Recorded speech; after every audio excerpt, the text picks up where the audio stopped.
غدیر، بظاہر ایک صحرا، ایک چھوٹا سا بقعہ ارض جہاں پر آسمان سے برسنے والا پانی ایک چھوٹے سے گڑھے میں جمع ہو جاتا تھا، بظاہر، لیکن آسمان سے اترنے والا پانی کہیں جمع ہو جائے اور اس طرح جمع ہو کہ اس کی نسبت سے اس جگہ کا نام پڑ جائے، یہ ایک نشانی ہے، ایک علامت ہے، ایک اشارہ ہے، سمجھ لو یہ وہ مقام ہے جہاں ادھر سے سبیلیں اترتی ہیں۔ سبیل اترنا بھی اردو کا ایک محاورہ ہے، سبیل اترنا، سبیل لگانا ایک محاورہ ہے اور سبیل اترنا ایک محاورہ ہے۔ غدیر وہ ہے جہاں سبیل اتری بھی ہے، لگائی بھی گئی۔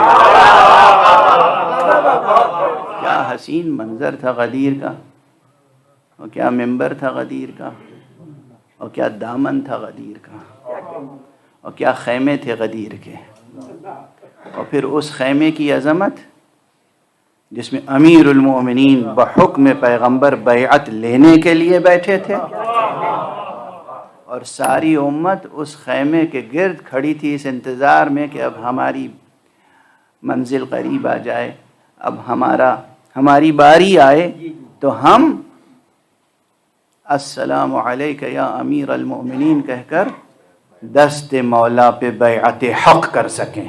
ابھی جو میں نے عرض کیا تھا، ہم شرک نہیں کرتے، ہم کسی خاکی خاتی کسی اپنے جیسے کی بیعت نہیں کرتے، ہم بیعت خدا کرتے ہیں۔ مصطفیٰ کے ہاتھوں پر اللہ کی بیعت، مرتضیٰ کے ہاتھ پر اللہ کی بیعت، مجتبیٰ کے ہاتھ پر اللہ کی بیعت، شہید کربلا کے ہاتھ پر اللہ کی بیعت، عابد آل عبا کے ہاتھ پر اللہ کی بیعت، باقر آل محمد کے ہاتھ پر اللہ کی بیعت، صادق آل محمد کے ہاتھ پر اللہ کی بیعت۔ ہم اللہ کی بیعت کرتے ہیں، اور جب کوئی ہاتھ پردہ غیب میں ہوتا ہے تو ہم ایک پنجہ سجا کے، علم سجا کے، علم تھام کے بیعت کر لیتے ہیں، مگر شرک نہیں کرتے۔ پہلے عرض کر چکا ہوں اسی منبر سے کہ عید فطر مسلمانوں کی عید ہے، عید قربان مسلمانوں کی عید ہے، عید غدیر اسلام کی عید ہے، عید غدیر اسلام کی عید ہے، اس لیے کہ آج حق سبحانہ و تعالی نے اعلان فرمایا تھا الیوم اکملت لکم دینکم واتممت علیکم نعمتی ورضیت لکم الاسلام دینا۔ آج اسلام کی عید ہے، آج قرآن کی عید ہے، آج آدم سے لے کر خاتم تک تمام نبوتوں کی عید ہے۔ اگر حق سبحانہ و تعالی نے کہا ہے الیوم تو وہ کوئی خاص دن ہے۔ الیوم کون ہے وہ دن؟ کون سا وہ دن ہے جس دن کیا ہوا؟ اکملت لکم دینکم، ہم نے تمہارے لیے تمہارا دین مکمل کر دیا۔ اللہ اکبر۔ وَأَتْمَمْتُ عَلَيْكُمْ نِعْمَتِي، اور تمہارے اوپر اپنی نعمت تمام کر دی۔ کہنے والا کون ہے؟ اللہ، وہ قادر مطلق جس کے خزانے میں کوئی کمی نہیں، نامتناہی خزانہ رکھنے والا اگر یہ کہے کہ آج ہم نے نعمت تمام کر دی، تمام کر دی، یہ وہ کہہ سکتا ہے جس کا واقعی تمام ہو جاتا ہے۔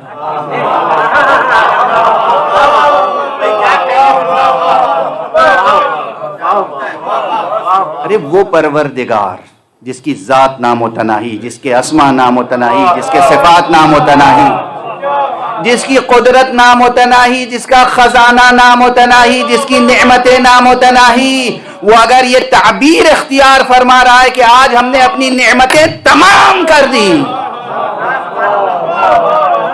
تو میں پوچھتا ہوں مفسروں سے، ہوش کے ناخون لو، بتاؤ تو صحیح وہ نعمت کیا تھی، وہ دن کون سا تھا؟ ظاہری طور پر وہ آ کے قرآن لائیں گے اور کھول کے دکھائیں گے. دیکھیے صاحب، سورہ مائدہ کی 3 آیت میں اوپر وہ جانوروں کے احکام ہیں، گوشت کے احکام ہیں، کھانے پینے کے احکام. سبحان اللہ، چشم بددور. یہ جانوروں کے گوشت، یہ ذبیحے، یہ اللہ نے اس کے احکام بیان کر کے نعمت تمام کر دی. اللہ فرما نعمت تمام کر دی، آج نعمت تمام کر دی. یعنی یہ بتایا کہ کون سا گوشت کھا سکتے ہو، کون سا گوشت نہیں کھا سکتے ہو. پہچاننے کی ضرورت ہے کہ یہ الیوم کون سا دن ہے. روایت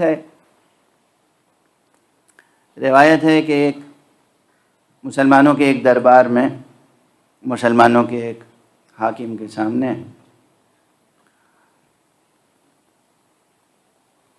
ایک اہل کتاب نے آ کر سوال کیا کہ خدا، اور جملہ کیا کہا ہے اس شخص نے، جملہ کیا کہا ہے؟ جملہ یہ کہا ہے کہ آپ کی کتاب میں، قرآن مجید میں ایک آیت ایسی ہے کہ اگر یہ آیت ہماری کتاب توریت میں ہوتی تو ہم اس دن کو، جس دن وہ آیت نازل ہوئی ہوتی، عید مناتے. کہ کون سی آیت؟ الیوم اکملت لکم دینکم واتممت علیکم نعمتی ورضیت لکم الاسلام دینا. اگر یہ آیت ہماری کتاب میں ہوتی تو ہم عید مناتے، جشن مناتے. اب روایتیں مختلف ہیں. ایک روایت میں یہ ہے کہ انہوں نے کہا ہم تو پہلے ہی سے اس دن عید مناتے ہیں، اور مراد کیا لیا؟ وہی عید قربان. بات وہیں تک پہنچی. اور بعض روایتوں میں یہ ہے کہ نہیں، انہوں نے اس سوال کا جواب عنایت نہیں فرمایا. یہ بہت اہم ہے کہ کس دن یہ آیت نازل ہوئی اور کس حکم الہی کی تبلیغ کے بعد یہ آیت نازل ہوئی. دونوں چیزیں اہم ہیں. ایک عبارت ارشاد فرمائی، ایک قول پیغمبر نے ارشاد فرمایا، ایک حکم اللہ کا پورا کیا اور کوئی پیغام دیا. یہ پیغام تمام عالم انسانیت کے لیے بالعموم اور تمام کلمہ گویوں کے لیے بالخصوص ایک امانت الہی اور امانت مصطفی ہے یا نہیں؟ رسول کی کہی ہوئی بات امانت ہے یا نہیں؟ آپ جو کہتے ہیں کہ اصحاب تمام ستارے ہیں، جس کی چاہے اقتدا کر لو، تو ہم آپ کو ایک صحابی نہیں، 2 صحابی نہیں، 3 صحابی نہیں، 110 صحابی کے پاس لے جائیں گے. کیا کہا تھا غدیر میں رسول نے؟ من کنتو مولا فہذا علی مولا. کیا کہا تھا رسول نے؟ من کنتو مولا فہذا علی مولا. کیا کہا تھا رسول نے؟ من کنتو مولا فہذا علی مولا. ارے کس کس صحابی کو جھٹلاؤ گے؟ غدیر کا انکار کرنے والوں، امامت سے بغاوت الگ رہی، نبوت کی تکذیب الگ رہی، خدا سے روگردانی الگ رہی، تو اس میں صحابہ میں گونج ہے غدیر کی، قرآن میں حنک ہے غدیر کی، تاریخ میں دھمک ہے غدیر کی. اور یہ باغی مفسر، اس نے غدیر کا لفظ سنا ہی نہیں، جیسے غدیر کا سارا پانی اسی کے کانوں میں چلا گیا. صلوات پڑھ دیجئے محمد و علیہ.